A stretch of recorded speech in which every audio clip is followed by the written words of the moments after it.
Good morning, good morning, good morning mga minamahal, mga palangga, good morning. Ito, magwalis na uli muna tayo dahil umulan po kagabi. Nako, talaga rin naman. Pero salamat sa biyaya ng Panginoong Diyos ay ginising muli tayo upang sa Kanya'y makapagpasalamat at makapaglingkod sa magitan po ng ating segment na Exercise for Christ. Mula Lunes hanggang Biyernes, loobin po ng Panginoong Diyos na palagi magandang ating kalusugan. Amen?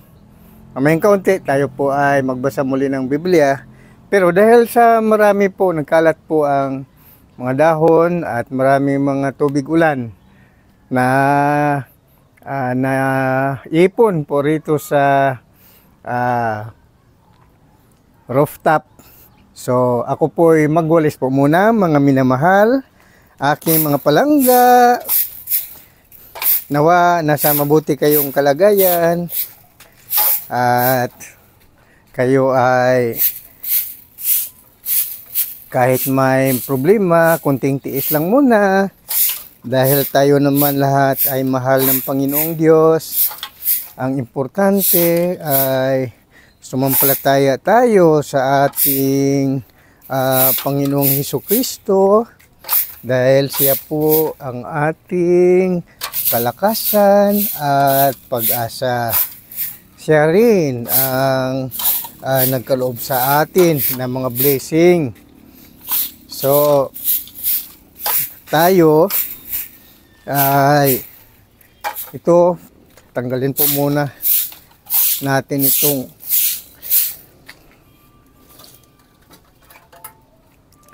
mga tubig ulan kasi nagpapadulas po ito so uy, sayang, nalaglag na naman yung bunga ng bayabas. Sayang. Hinog na rin sana, mga palangga, Kasi meron akong tanim na bayabas dito. Kasi marami ritong mga ibon. Minsan ay ayan ang daming kan. So teka, hugasan natin to dahil dito naman to sa rooftop. Hugasan natin. Sayang.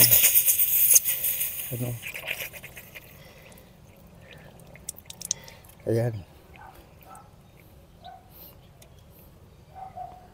Sayang siya. Ayan.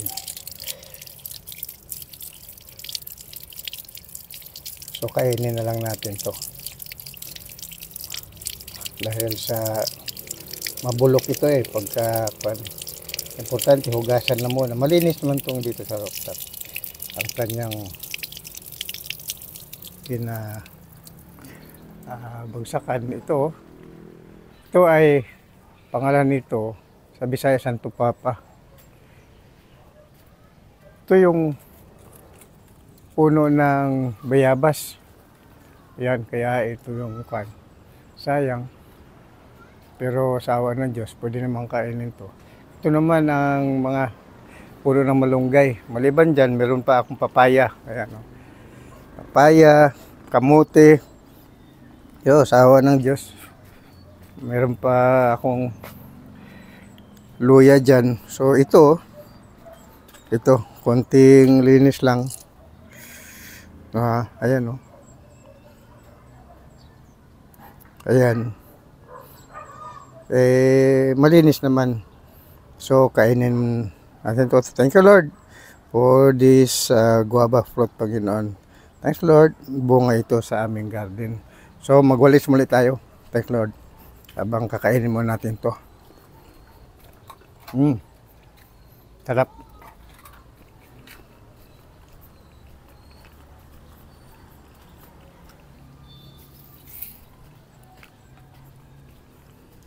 So, magbalik.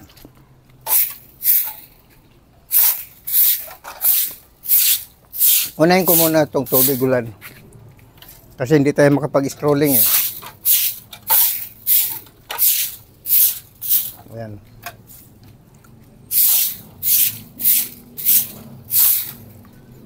Madulas ito. Pagka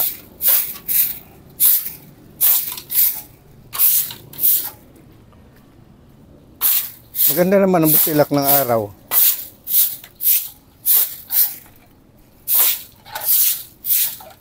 So, unahin ko muna itong tubig ulan.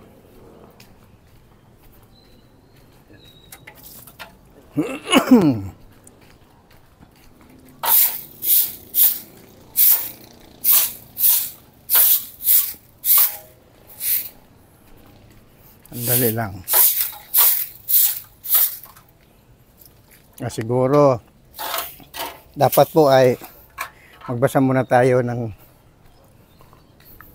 Biblia na para tayo ay yung kasi ating pinaka-exercise for Christ. Sarap po ng bayabas. Thank you, Lord.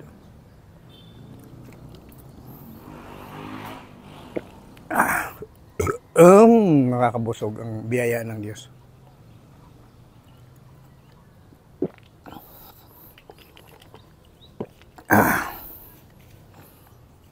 Salamat po, Panginoon.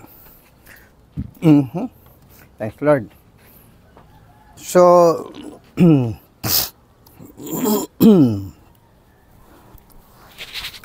magbasa po muna tayo ng Biblia.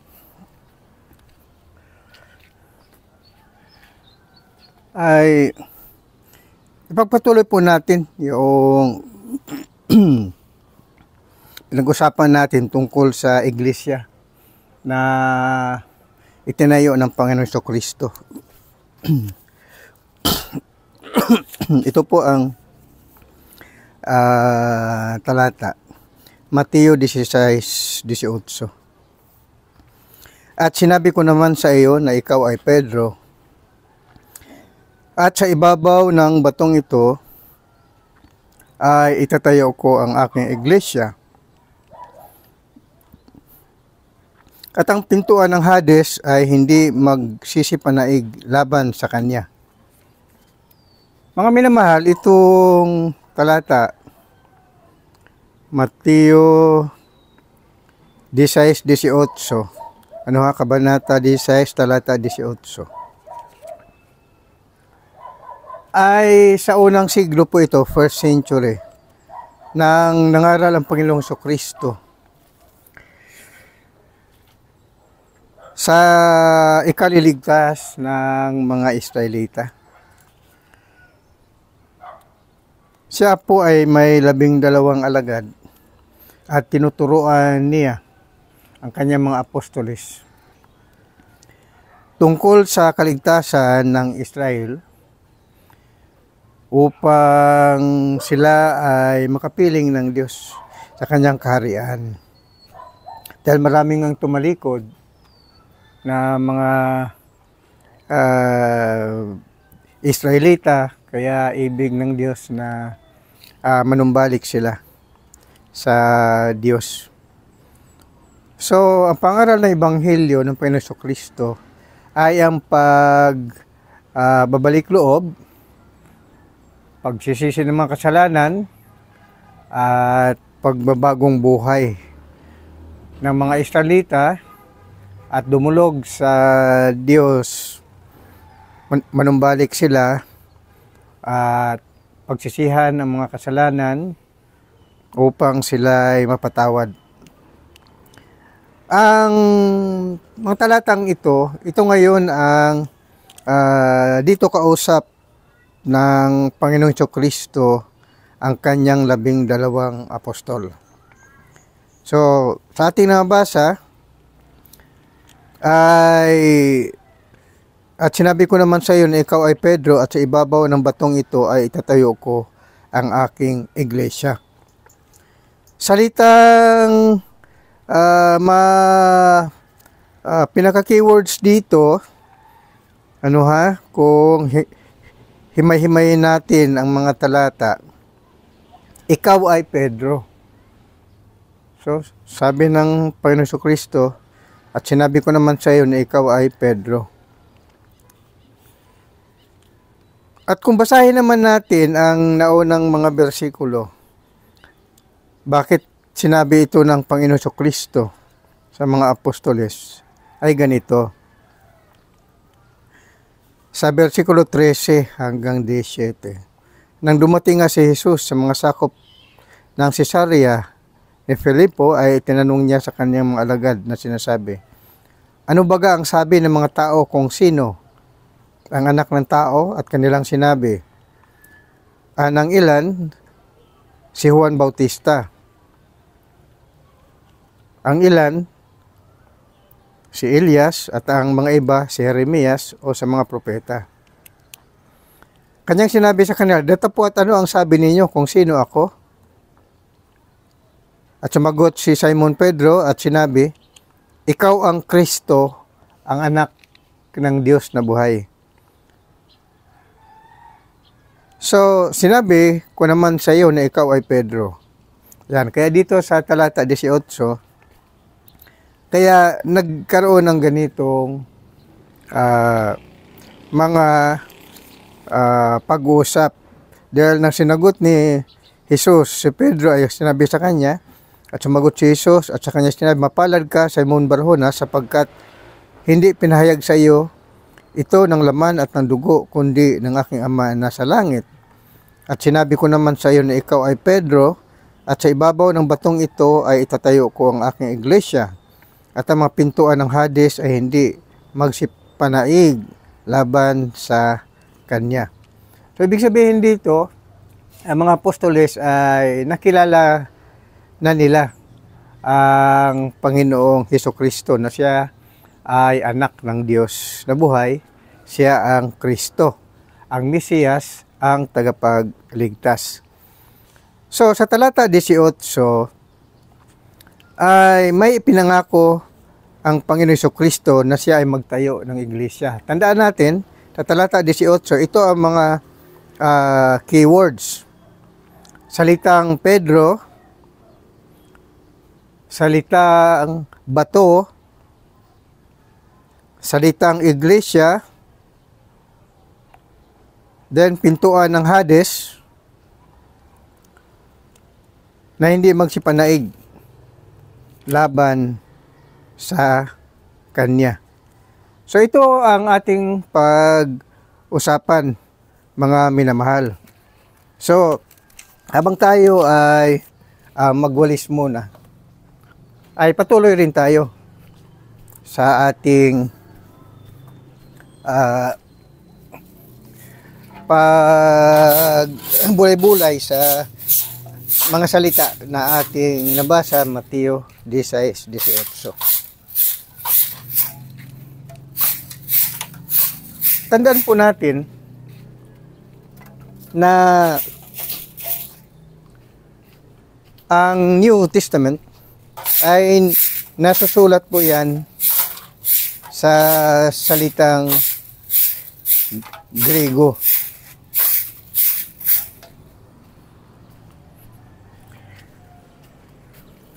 The New Testament was written in Greek. So, marahil ay narinig na ninyo ang salitang Pedro. Karamihan nga dito sa Pilipinas yan ay ginagawang pangalan.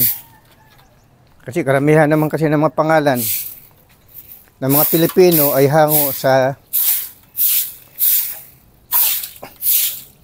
salitang mga Espanyol. Ano ha? Dahil nasakop nga tayo ng mga Espanyol ng Espanya. So, mga pangalan karamihan ng ating mga ninuno, kahit magpahanggang ngayon, karamihan ko ay sa salitang Espanyol. So, si Apostoles Simon Barjona ay ipinangalan sa kanya ang pangalang Pedro. Ibig sabihin, bato. Sa Griego, ang salitang Pedro ay Petros. So kung sinabi ng Panginoon Kristo na ikaw Simon Barjona, ikaw Simon, sabi ko sa iyo na ikaw thou art Peter, ikaw ay Pedro. Ibig sabihin ng salitang Pedro sa Griego ay Petros. Yung Petros sa English stone, little rock, little, no? Kumbaga katulad ba ng mga graba, mga gravita, di ba? Pagka magtayo tayo ng building, may mga graba, di ba? So ganyan ang itinaguri niya kay Apostol San Pedro. So ikaw ay Pedro, sabi niya kay Apostol Simon Barjona. Ikaw ay maliit na bato. Yun ang kumbaga, yun ang ibig sabihin.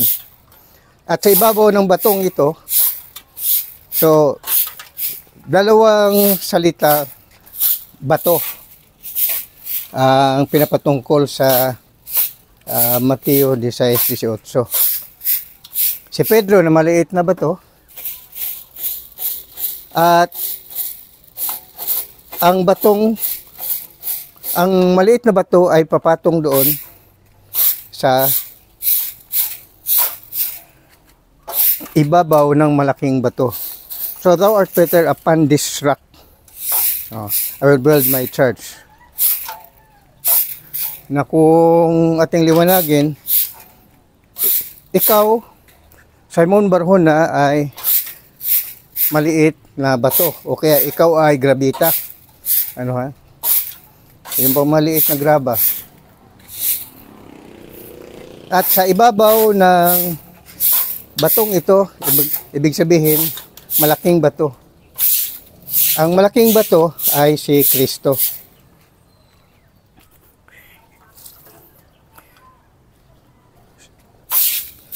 Kaya, ang sabi, itatayo ko ang aking iglesia.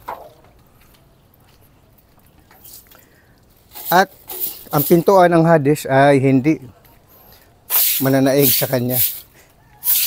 Ang ibig sabihin, mga minamahal, ang iglesyang itatayo ng Panginoon Kristo ay hindi matatalo ng mga masama or hindi kailanman mapunta sa impyerno.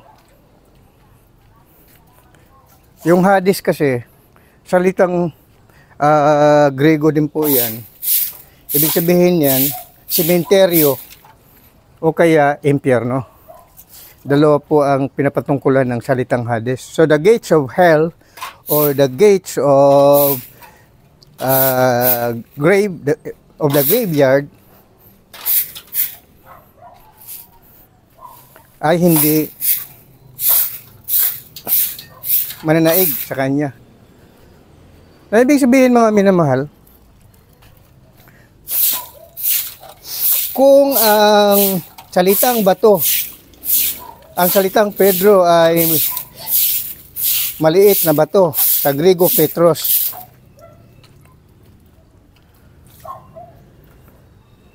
at si Kristo ay ang malaking bato, sa Griego ay Petra.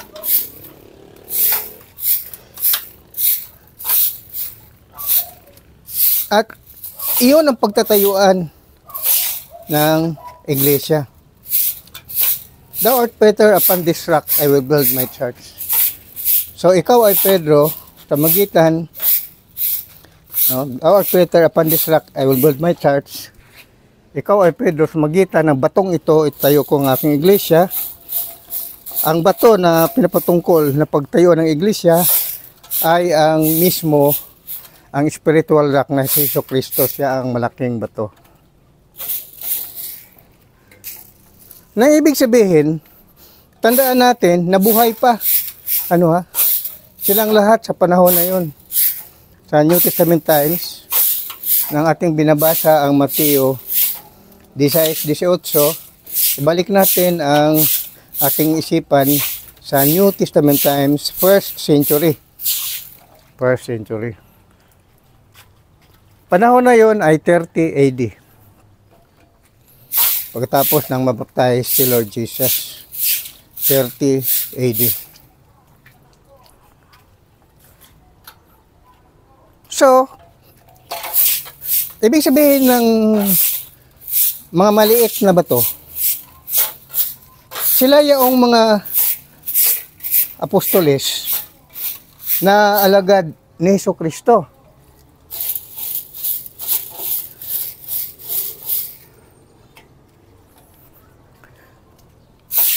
So, ang pagtayo ng iglesia ng Panginoon Jesucristo ay sa pamagitan rin ng kanyang mga salita na kanyang ibinigay sa kanyang mga alagad. Tandaan natin na ang bato, ang malaking bato ay mismo ang Panginoon Jesucristo,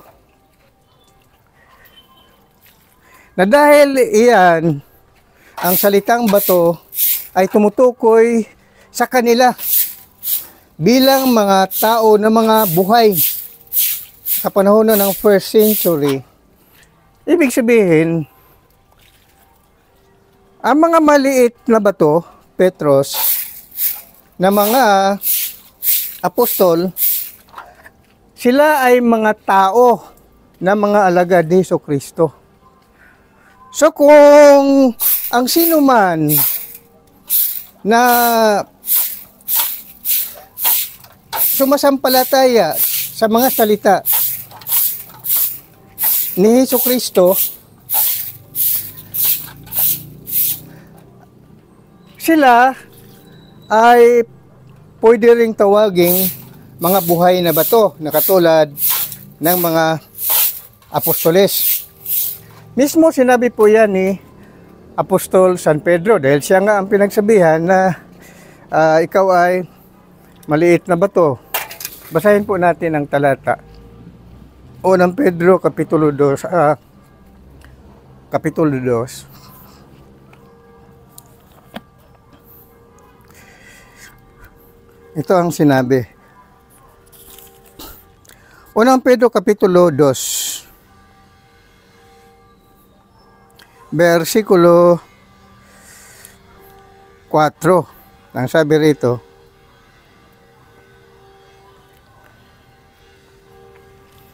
kung sa bagay, basahin natin ang unang Pedro Kapitulo 2, versikulo 1 hanggang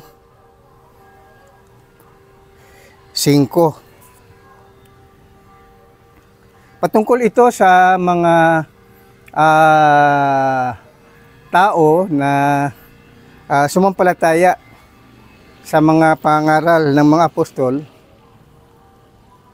tungkol sa kaligtasan na ibinibigay ng Panginoon Jesucristo.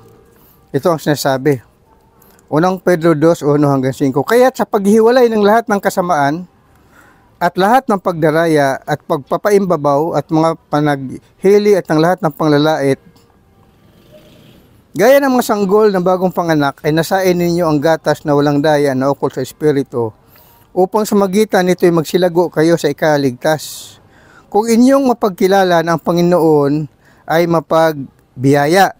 So kung sino mang tao na lumayo na sa paggawa ng mga kasamaan at sila ay lumapit sa Diyos na buong puso na sumasampalataya sa Panginoon Jesucristo, at upang mapatawad ang kanilang kasalanan, ang mga tao raw ay lumapit sa Diyos. Nang sabi rito, kung inyong napagkilala ng Panginoon ay mapagbiyaya, na kayo'y magsilapit sa Kanya, na isang batong buhay na sa katotohanan itinakwil ng mga tao. Datapot sa Diyos ay hirang mahalaga. Kayo rin naman, na gaya ng mga batong buhay, ay natatayong bahay na ukol sa Espiritu, upang maging pagkasaserdoting banal upang maghandog ng mga hain na ukol sa Espiritu na kalulugod sa Diyos sa magitan ni Hesus Kristo. So tayo raw mga minamahal, kung tayo sumampalataya sa Panginoong Hesus Kristo, sa magitan ng pangaral ng mga apostol, so kailangan daw na tayo ay manatili sa salita ng Diyos bilang mga batong buhay. So mga manampalataya, mga maliit din na bato na itinuturing na mga batong buhay, mga tao po ang ibig sabihin. So si Pedro, maliit na bato, mga apostol, magkasama sila nung araw, at ang mga mananampalataya, yung mga first century Christians,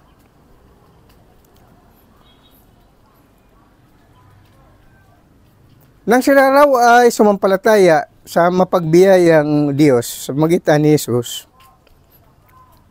sila raw ay tinuturing na mga bato na buhay. Yan po mga minamahal. So, na nakatayong bahay. So, ibig sabihin, ang mga manampalataya ay tinatawag na bahay ng Diyos.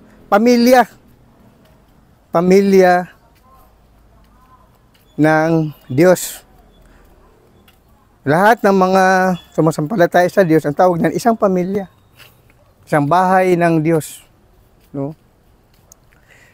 Na ang bahay ng Diyos, na yun nga ang sinasabi ng Panginoon Kristo na itatayo niya ang kanyang iglesia. Itayo niya ang bahay, no? Itatayo niya ang kanyang bahay na ang mga materyales, mga buhay na tao, na tinatawag niya ng mga buhay na bato. At si Jesucristo naman ay malaking batong buhay na siya ang pinaka-cornerstone. So yan po mga minamahal ang ibig sabihin ng salitang iglesia. Yan po ay itinatayong bahay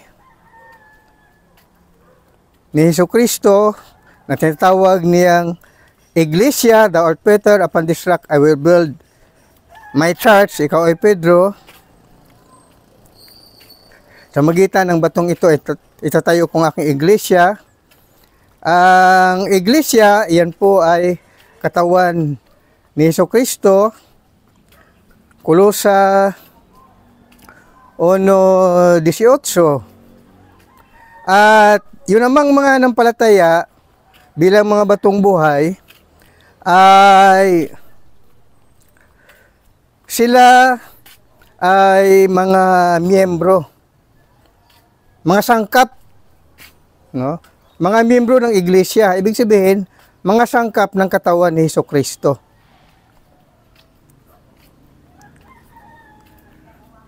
Unang Korinto 12:27.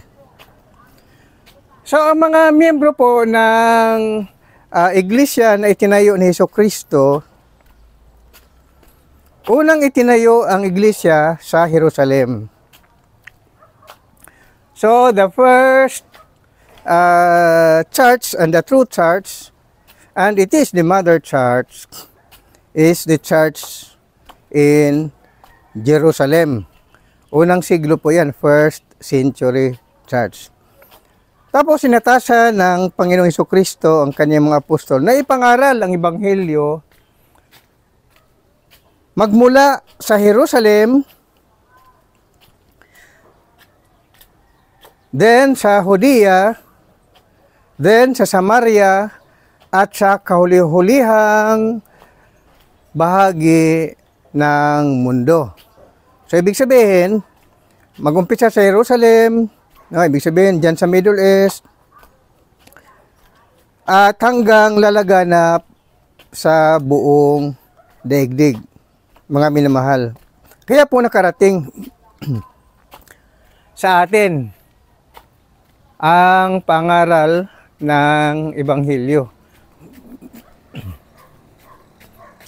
So, yan po, dapat tayo magpasalamat niyan. So, ang tungkol sa Ebanghelyo, yan po ay Ebanghelyo ng kaligtasan. Una ay sa mga Israelita. So, nakatiyak na ang mga Israelita sa kaligtasang itinalaga sa kanila ng Diyos. Ang mga apostol ng itinalaga ng Panginoon Kristo upang mangaral sa sambahayan ni Israel o mga Hudyo ay ang mga 12 apostol, mga minamahal. Iyan po ang assignment ng 12 apostles. Yan po ay pinangunahan ni na Apostoles San Pedro, Apostoles Santiago, at Apostoles San Juan. Sa Church of Jerusalem po yan. Yan ang original na church, Christian church sa Jerusalem. Wala pong ribulto yan. Tandaan po natin, no? Walang ribulto. Hindi po yung gumagamit ng ribulto. Hindi po nagsiserve. Hindi po sila nagsiservisyo sa ribulto. Hindi katulad ngayon. Pinoprosesyon, nilalagyan ng mga bulaklak, no? Yung minsan ang iba, sila ay nag-alay ng mga panalangin. Tinatawag nila ang mga santo at santa, mga patron, lalo na pagka may piyesta. Hindi po ganun. Mga Roman Catholic lang, church lang po yan. Tandaan po natin. So, ang iglesyang itinayo ng Panginoon Kristo, kailanman ay hindi gumagamit ng mga ribulto ng mga santo at santa. Isipin nyo na lang, ginawa ng ribulto ang mga apostolis ngayon. Eh, pinagbawal nga sa kanila ang pagluhod eh. May lumuhod kay San Pedro. Sabi ni San Pedro, tumayo ka. Huwag kang lumuhod sa akin. Dahil pareho tayong mga alagad ng Diyos. Ipinagbawal po yan mismo. Ang Apostol San Pedro nagsabi niyan sa unang siglo eh. So bawal. Naluhuran ang tao. Bawal. Ano pa kaya ang mga ribulto? Sipin nyo na lang sa mga simbahan ng Katolika Romana. Eh sa altar nila, mga ribulto. Eh niluhuran nila. Kahit sabihin nila na hindi sila sumamba, hindi nila sinasamba ang mga ribulto, pero hindi maiwasan na sila nagsilbi dahil nasa harapan nila ang mga ribulto ng mga patron. So, iba ang kanilang sinasabi kaysa kanilang ginagawa. So, ang tunay na iglesia ay yung the Jerusalem Church in the first century. Yan po ang nasa Biblia. Mga minamahal. Kaya huwag po tayong magiging masunurin sa mga maling aral na itinuturo ng mga pundador ng mga relihiyon.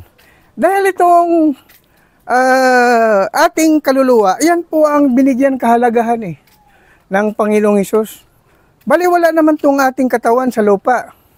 Ito ay tahanan lamang ng ating kaluluwa. Sa Bisaya pa kalag. Ano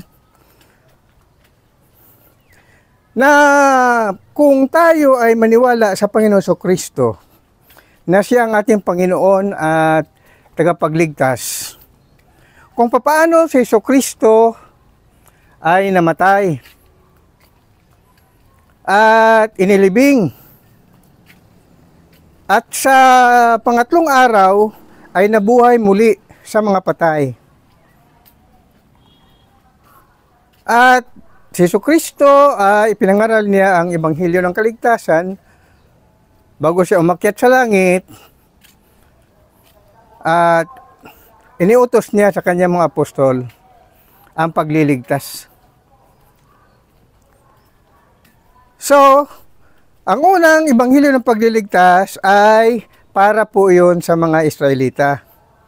Magmula sa Jerusalem, then Judea, Samaria, at sa kauli-ulihang dako ng sandaigdigan.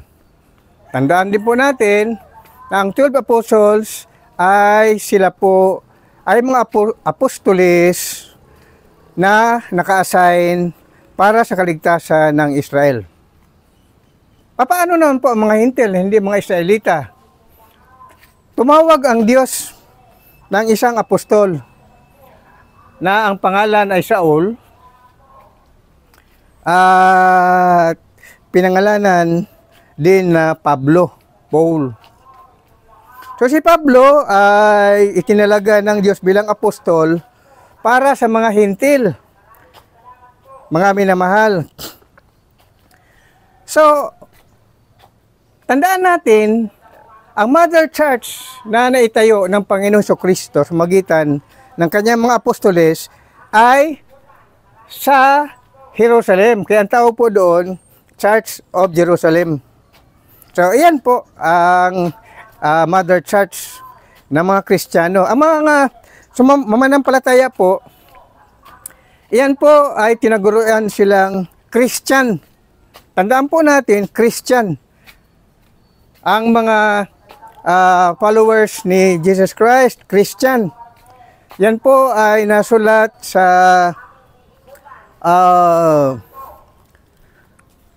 Gawa ng mga Apostol, Kapitulo 11, versikulo 26, ito ang sinasabi.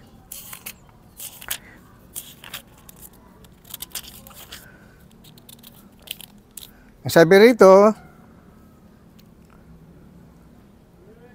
at nang siya kanyang masumpungan ay kanyang dinala siya sa Antioquia, at nangyari na sa buong isang taon sila'y nakisama sa iglesia at nagsipagturo sa maraming tao, at ang mga alagad ay pinasimulang tawaging mga Kristiyano sa iglesia sa Antioquia, mga minamahal.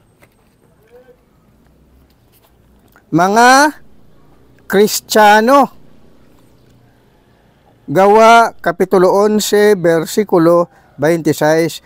At ang mga alagad ay pinasimulang tawaging mga Kristiyano sa Antioquia, mga minamahal. So kaya magpahanggang ngayon, ang tawag sa mga sumasampalataya kay Kristo ay Kristiyano, kung naunawaan ang banal na kasulatan. Ngunit, after 2 centuries, dahil ang tunay na pangaral ng Ebanghelyo ay nagmula sa banal na kasulatan, isinulat ng mga apostoles ang Ebanghelyo. Kaya meron tayong 4 na Ebanghelyo sa New Testament. At sumulat din si Apostol San Juan, Apostol, tama, ang sumulat, may mga sulat, Apostol San Juan, Apostol San Pedro, Apostol Santiago, Apostol San Pablo. No, ang tawag diyan, Epistles of Paul, Epistles of James, Epistles of Jude Thaddeus, Epistles of Peter. Then, Apostle John ay isinulat din po niya ang Book of Revelation. So, yan po ang New Testament. Mga katuruan po yan ng mga apostoles. So, yan naman po, nalimbag na. Ito na po yan. Buong Biblia na po yan dito. So, ang pangaral ng Ebanghelyo ay manggaling na po dito. Dahil sabi ni Apostol San Pablo sa Roma Kapitulo 1, versikulo 16, 17, ito ang ating mababasa. Sapagkat, tingnan muna natin. Sulat ni Pablo sa mga taga-Roma. Kapitulo 1, versikulo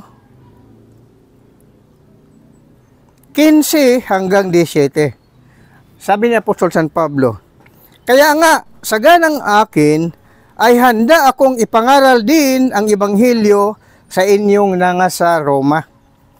Sapagkat hindi ko ikinahiya ang Ebanghelyo, sapagkat siyang kapangyarihan ng Diyos sa ikaliligtas ng bawat sumasampalataya, unay sa Hodyo at gayon din sa Grego.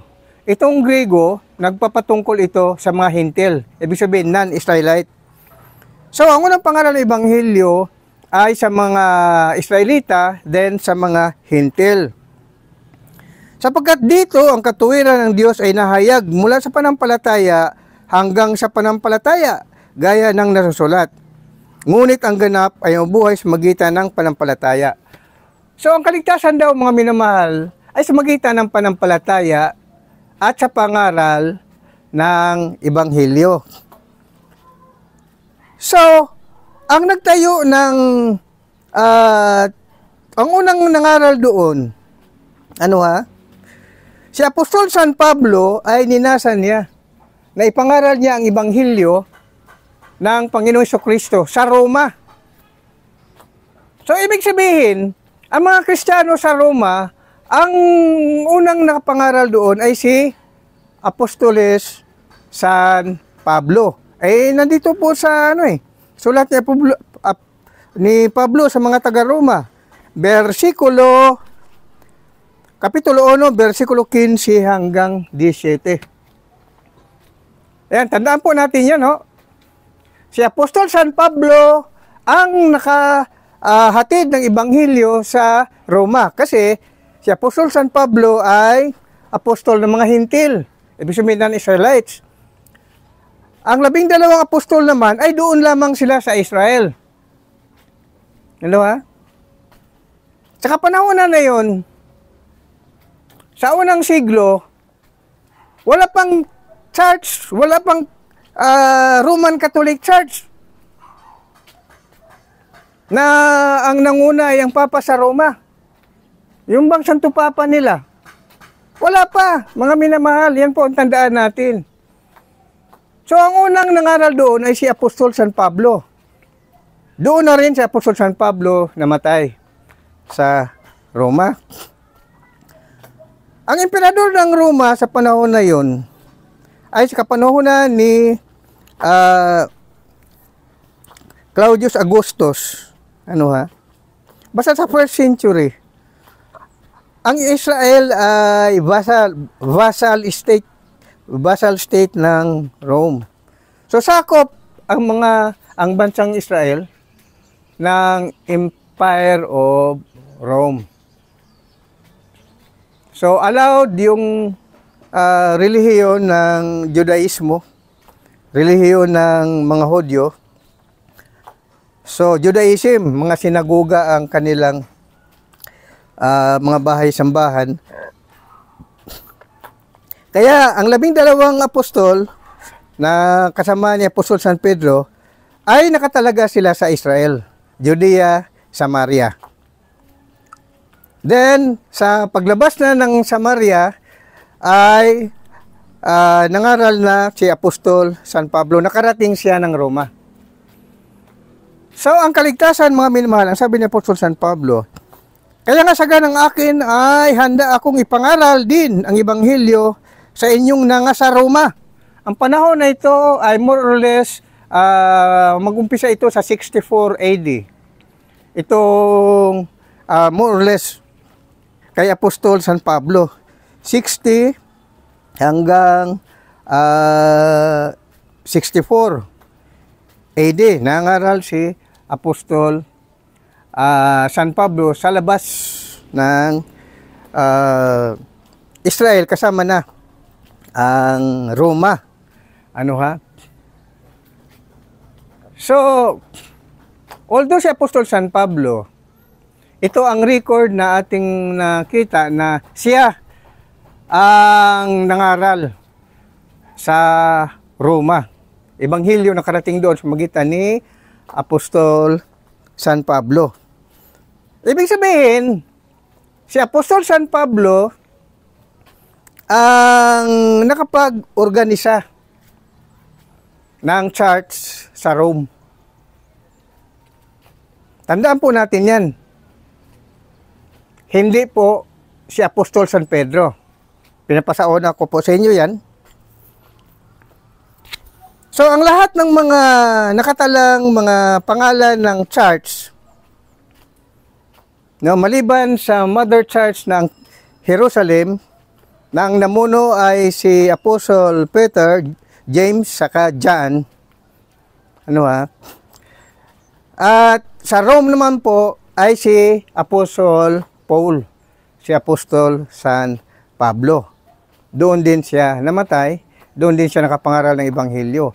May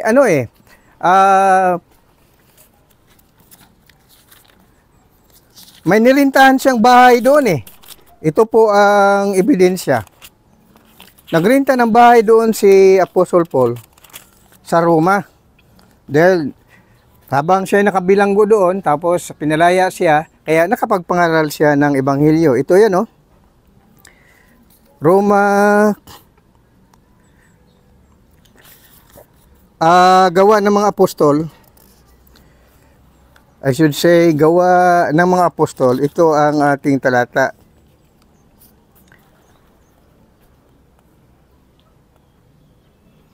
Sa bersikulo, no, gawa, kapitulo 28,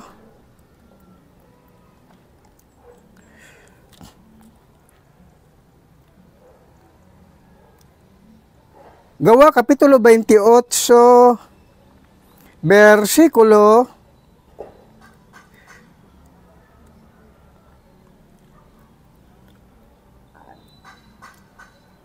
20 hanggang 31. Ayan, no? Gawa, kapitulo 28, versikulo 20 hanggang 31. Nandoon si Apostol San Pablo sa Roma. Ito more or less 60 or 64 AD.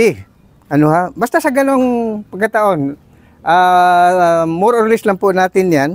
Ano, basta sa 1st century AD. Sabi ni Apostol San Pablo, sanhi sa dahilang ito, tinawag ko kayo upang makipagkita at makipag-usap sa akin. So, tinawag niya ang mga Israelita na nakatira sa Roma. So, ito. Sanhi sa dahilang ito, tinawag ko kayo upang makipagkita at makipag-usap sa akin sapagkat dahil sa pag-asa ng Israel ay nagagapos ako ng tanikalang ito. At sinabi nila sa kanya, kami hindi nagsitanggap ng mga sulat na galing sa Judea tungkol sa iyo, ni napalito man ang sinumang kapatid na magbalita o magsalita ng umang masama tungkol sa iyo. So kausap niya mga Israelita na tapat, ibig naming marinig sa iyo kung ano ang iyong iniisip. Sapagkat tungkol sa sektang ito, italastas namin sa lahat ng mga dako, ay laban dito ang mga salitaan. So, curious sila sa pangaral na ni Apostol San Pablo tungkol sa pagliligtas ni Jesucristo sa bansang Israel. Kaya sabi ng mga Israelita, datapot, ibig naming marinig sa iyo kung ano ang iyong iniisip sapagkat tungkol sa sektang ito, ibig sabihin yung sa kanilang pangaral ng Ebanghelyo ni Jesucristo na ang mga sumasampalataya ay tinatawag na Kristiyano, ito ang sinasabi at sapagkat tungkol sa sektang ito italastas naming sa lahat ng mga dako ay laban dito ang mga salitaan. Marami raw na hindi naniniwala, no, sa Ebanghelyo ng Kaligtasan. Then, sa versikulo 23, at nang mataningan na nila siya ng isang araw, ay nagsiparoon ang lubhang marami sa kanyang tinuluyan. Doon sa bahay na nirintahan ni Apostol San Pablo, pumunta ang mga Israelita na nakatira sa Roma.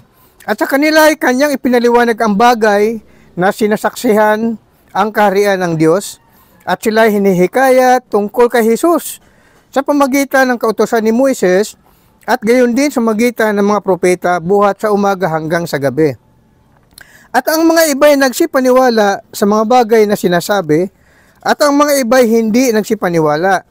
At nang sila hindi na mga kaisa, ay nangagsialis pagkasabi ni Pablo ng isang salita.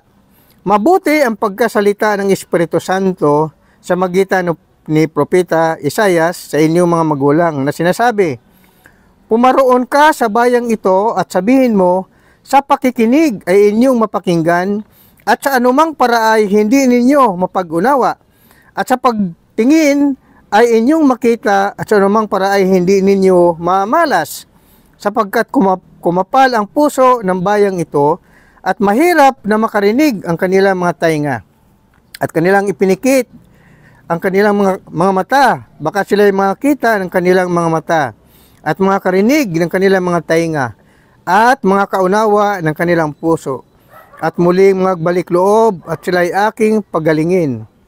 Maging hayag nawa sa inyo ng kaligtasang ito ng Diyos ay ipinadala sa mga hintil, sila'y makikinig naman.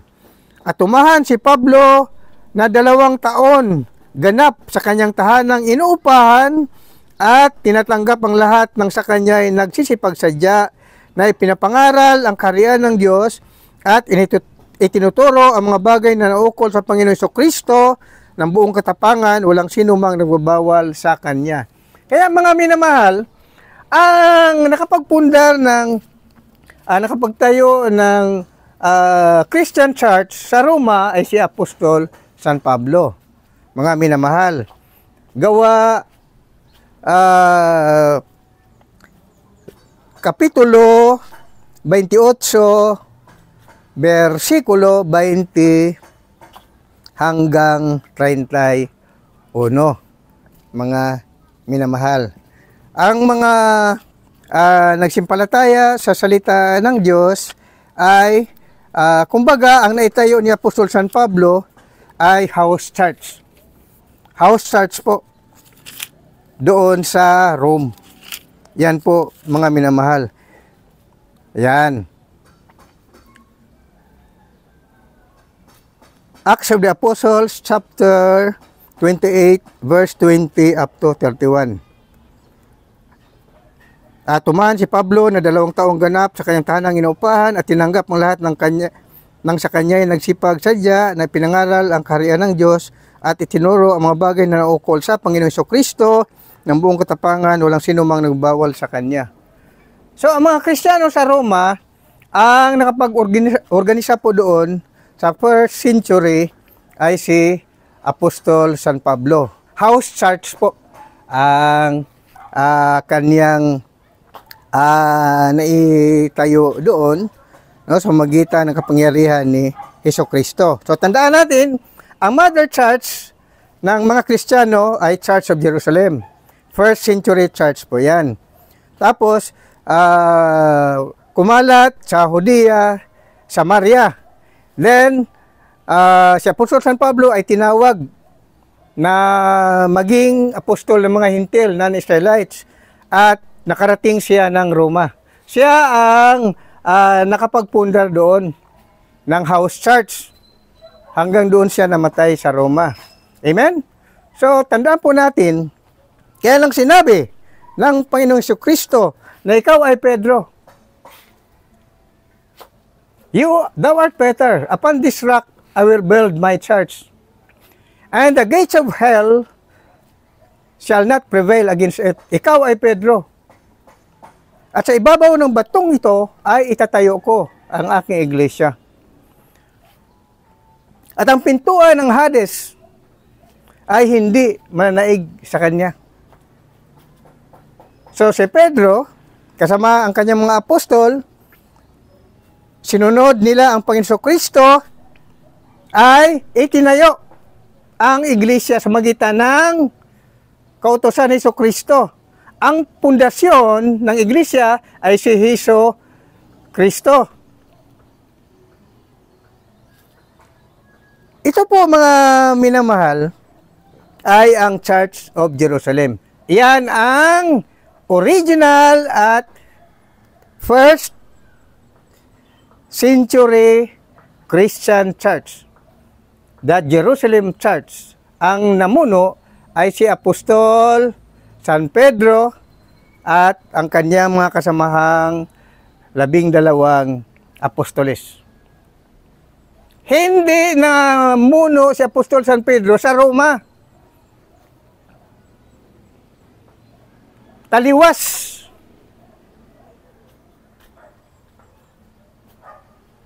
sa doktrina ng Iglesia Katolika Romana. Ang Iglesia Katolika Romana, yan po ay Church of Rome. Ang tawag dyan ay Roman Catholic Apostolic Church. Ang kanilang apostol ay ang Pope. Hindi si San Pedro. Kiniklaim nila na si San Pedro ang una nilang Pope. Mali at kasinungalingan. Bakit? Ang nagtayo ng church doon sa Rome, it is a house church organized by Apostle Paul. So ang doktrina ng Iglesia Katolika Romana na ang pinakaunang apostoles ng Iglesia Katolika Romana, ibig sabihin yung Church of Rome, na yun ngayon ang nasa Roma, mga minamahal. Yung Vatican City, the Holy See, and the Pope. Dalawang ulo kasi yan eh. Ang religion, yung Pope, ang Holy See naman, interchangeable siya eh. Dalawa ang kanyang, sa Vatican City. At yan din, nandyan din ang pinakasentro ng Roman Catholic Church. See? Kaya, kasinungalingan ang claim ng Roman Catholic Church na si Apostol San Pedro ang kanilang unang apostol. Mali. Bakit? Ayon sa Biblia, sa Romans chapter 28, verse 20 up to 31, si Apostol Paul ang nakapagtatag ng Christian Church sa Rome. Mga minamahal. Amen po, mga palangga. Kaya ang pangaral na Ebanghelyo ng Iglesia Katolika Romana na kung saan ang kanilang doktrina ay papacy, Pope, na tinatawag nilang apostol, yan po ay false apostles, ang tawag po dyan. False apostles. Pag-usapan po natin yan sa next exercise for Christ natin. Kaya patunayan ko sa inyo, batay sa banal na kasulatan, na itong mga nag-claim ng mga apostoles ng mga Roman Catholic Church, na yun mga Pope, tawag po dyan ay false apostles. Mga minamahal. Biblically po yan. Verse by verse. So ngayon, napabulaanan natin ang claim ng Iglesia Katolika Romana na sila ang tunay na iglesia. Bakit? Hindi tunay. Bulaan ang iglesia. Batay sa claim at turo ng Iglesia Katolika Romana. Kasi daw po, ang kanilang Pope, first Pope nila or first apostle ay si Apostle Peter. Ngunit wala silang may pahayag na verse tungkol sa Christian Church na naitayo sa Rome sa first century. Si Apostle Paul po ang nakapagtayo doon. It is a house church organized by Apostle Paul in Rome. Eh bakit hindi nila parang itinakwil nila si Apostle San Pablo, mga minamahal. Pilit nilang ipasok ang si Apostle Peter na si Apostol Peter ang nag-assign sa kanya ay doon sa Church of Jerusalem. Ang nag-assign niyan, si Lord Jesus Christ. Doon unang itinayo ang Christian Church sa Church of Jerusalem, hindi sa Rome. Mga minamahal. See? Naitayo lamang ang mga Kristiyanong organisasyon sa Rome sa magitan ni Apostol San Pablo nang nangaral doon si Apostol Paul. So, ang pinakapundasyon ng pangaral ng Ebanghelyo at ng pagtatag ng Christian Church sa Rome, ang Pope, ibig sabihin ng apostol doon ay si Apostol San Pablo. Hindi ang Papa ng Roma, hindi ang Pope, mga minamahal. Dahil yung Pope na tinatawag nila ay sinasabi ng mga Iglesia Katolika Romana na apostol daw yun. At ang kanilang pinakaunang apostoles, si Apostol Peter. Binaliwala nila ngayon ang Church of Jerusalem. Ano ha? Ibig palabasin ng Iglesia Katolika Romana na nawala na ang Church of Jerusalem. Hindi po nawala ang iglesia. Ang sinabi nga sa declaration Thou art Peter, upon this rock I will build my church. Saan ang church? Si Pedro ang nangulo sa Church of Jerusalem. Tapos, and the gates of hell shall not prevail against it. Ang pintuan ng Hades, kamatayan o impyerno ay hindi manaig sa kanya. Bakit? Ang iglesia ay katawan ni Kristo. Namatay ang katawan ni Kristo, nabuhay muli mula sa mga patay. Ay victory for Christ. See? Kaya hindi manaig ang impyerno sa kanya. Umakyat sa langit ang Kristo. Siyempre, dala ang kanyang katawan. Bodily resurrection yun So, kung ang iglesia ay katawan ni Kristo, nasaan ngayon ang katawan ni Kristo? Sa langit, mga minamahal. Nasa langit. Temple of God. Temple of God yun Nasa langit. Kaya nga, wala nang ibang templo sa langit, kundi ang templo ng Diyos at ng Kordero. Katawan kasi ng Diyos, mga minamahal, ang katawan ng anak. Pag-usapan din natin yan sa ibang segment. So, dito mga minamahal, tayo sa totoo lang. Pinapabulaanan ko sa araw na ito sa magitan ng talata ng Biblia, Acts of the Apostles, chapter 28, verse 20 up to 31. Nang unang nakapagtatag ng Christian Church sa Rome ay si Apostle Paul. Kaya kasinungalingan ang sinasabi ng doktrina ng Iglesia Katolika Romana na sila ang tunay na iglesia dahil ang nanguna nakapagtayo ng iglesia sa Roma ay si Apostle Paul, hindi si Apostol San Pedro. Si Apostol San Pedro po ay sa Church of Jerusalem sa Israel. Amen? Magandang umaga po sa ating lahat, mga minamahal. So, tayo po ay galaw-galaw muna. Ano ha? Praise God. Hallelujah. Sa pamagitan po ng karunungan ng Diyos, mga minamahal, please join me in my segment of Exercise for Christ. Hindi lamang na galaw-galaw kayo riyan, kundi makinig din ng Ibanghilyo. Konting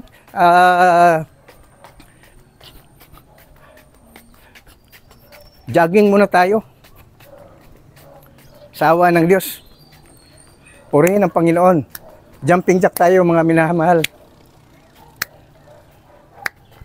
1, 2, 3, 4, 5, 6, 7, 8. 8, 7, 6, 5, 4, 3, 2, 1, 1, 2, 3, 4, 5, 6, 7, 8, 8, 7, 6, 5, 4, 3, 2, 1, 1, 2, 3, 4, 5, 6, 7, 8, 8, 7, 6, 5, 4, 3, 2, 1. Thanks, Lord.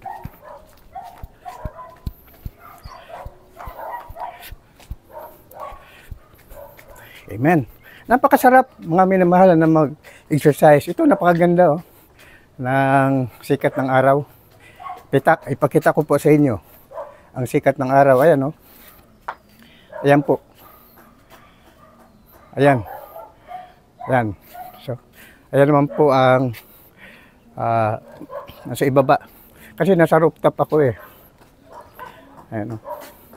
Yan po ang kapaligiran ng aming mission house. Ano? Ayan.